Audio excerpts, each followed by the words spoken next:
ভবানীপুর গ্রামটা ছোট, নিস্তব্ধ আর শান্ত। গ্রামের পাশ দিয়েই বয়ে গিয়েছে কুলাই নদী, সারা বছরই যার জল টলমল করে বয়ে চলে। সেই রাতে বৃষ্টি পড়ছিল টুপটাপ শব্দে। নদীর জল ছুঁয়ে বাতাসে ছড়িয়ে যাচ্ছিল এক অদ্ভুত ঠান্ডা ভাব। চারিদিক একদম নিস্তব্ধ, কোনো মানুষের দেখা নেই। কুলাই নদীর ওপরের ভাঙা সাঁকোটি তখন যেন হারিয়ে গিয়েছিল প্রায় অন্ধকারে। এমন সময় ঠিক সেই সাঁকোর নিচে হঠাৎ এক মুহূর্তের জন্য দেখা গেল একটা ছায়া, স্থির, একদম নিস্তব্ধ। কে সে? ভবানীপুর গ্রামে কি কোনো অশুভ আগমনের ইঙ্গিত দিচ্ছে সে?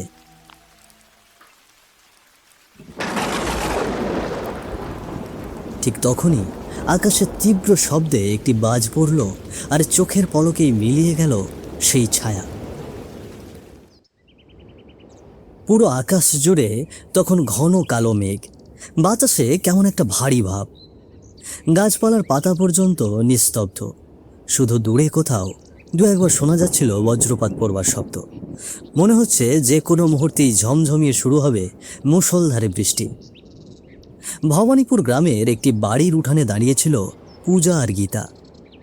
তাদের মুখে চলছিল গল্প, শোক, দুঃখ, সংসারের টানাপোড়েনের সব কথা নিয়েই প্রায়ই এভাবে আড্ডা বসে তাদের। আজও তার ব্যতিক্রম নয়। ও দিদি, এভাবে চলতে থাকলে তো না খেয়েই মরতে হবে। কাল তোমার দাদা হাট থেকে ফিরে যে কটা টাকা এনেছে তা দিয়ে তো একদিনও ঠিকমতো চলছে না। দিদি, হাটের সব দোকানদারেরই একই দশা। তোমার দাদা কাল মাঠ থেকে তাজা সবজি তুলে হাটে নিয়ে গিয়েছিল, বিক্রিও খারাপ হয়নি। তবু কি লাভ বলো? মোড়ল মশাই নাকি নতুন করে শুরু করেছে, রোজ 200 টাকা করে চাঁদা ধরেছে প্রতিটা দোকানদারের ওপর। কী বলছো দিদি? রোজ 200 টাকা করে মানে? কিছুই বললো না আমাকে, মুখটাও কেমন গম্ভীর ছিল কাল। এখন বুঝেছি মোড়ল মশাই নতুন করে ভারী চাঁদাবাজি শুরু করেছে। হ্যাঁ গো, গত বছর তো 100 করে নিত, তাতেও মন ভরেনি ওনার।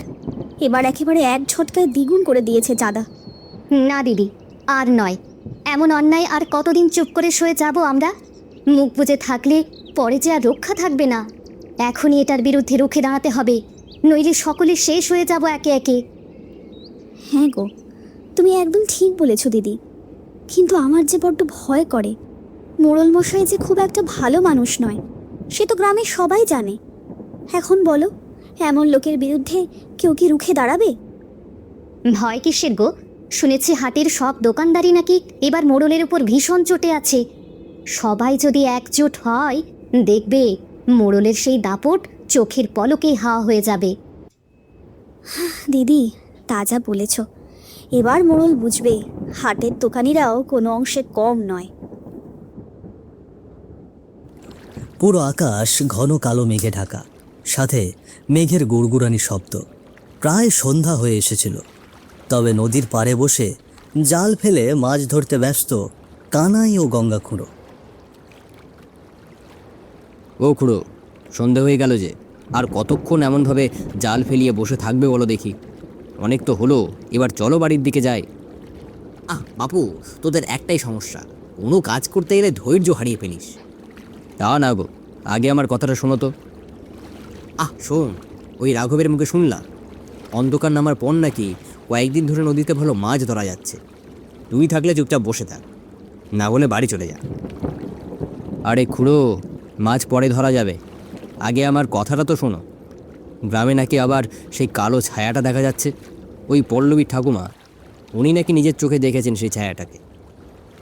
কি বলিস? সেই কালো ছায়াটা আবার গ্রামে? এ কি করে সম্ভব রে?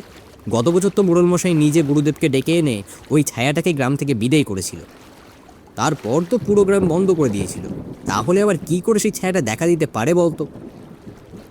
সেসব আমি ঠিক জানি না গো, তবে শুনেছি এই ব্যাপারটা নিয়ে মোড়ল মশাই ভীষণ চিন্তায় আছেন।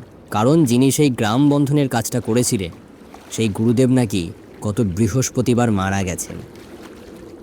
এত কিছু ঘটেছে, আর আমি এইসব বিষয়ে কিছুই জানি না। তা তোকে কে বললো শুনি? আরে খুড়ো, সতীশ আছে না, মোড়ল মশাইয়ের ছেলে, ও তো আমার বন্ধু।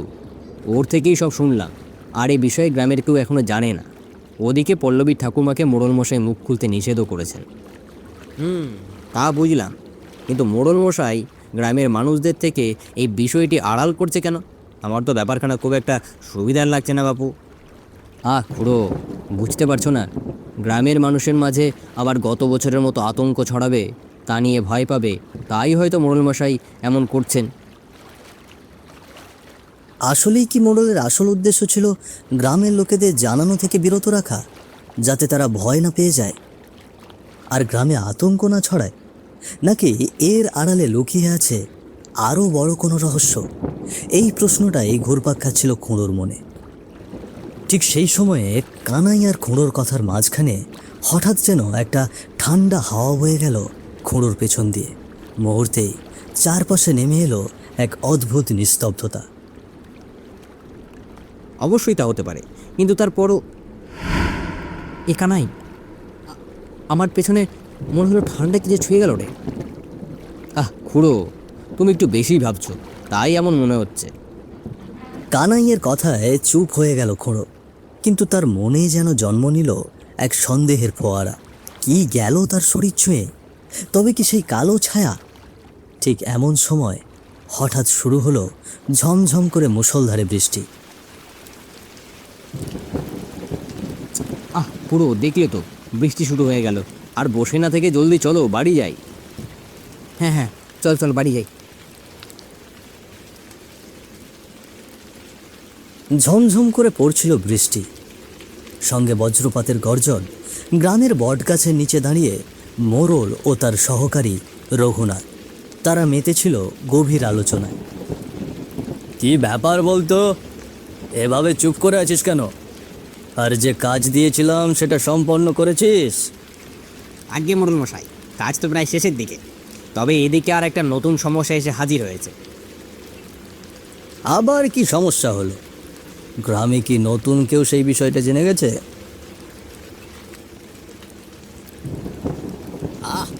তবে কিসের সমস্যা সেটা খুলে বলবি তো? হাটের দোকানিরা বেশ চটে আছে কর্তামশাই। তারা বলেছে এত চড়া চাঁদা তারা কিছুতেই মেনে নেবে না। কে? এরা আমার হুকুমের ওপরে অমর্জি জানাচ্ছে? এত বড় সাহস কি করে হয়?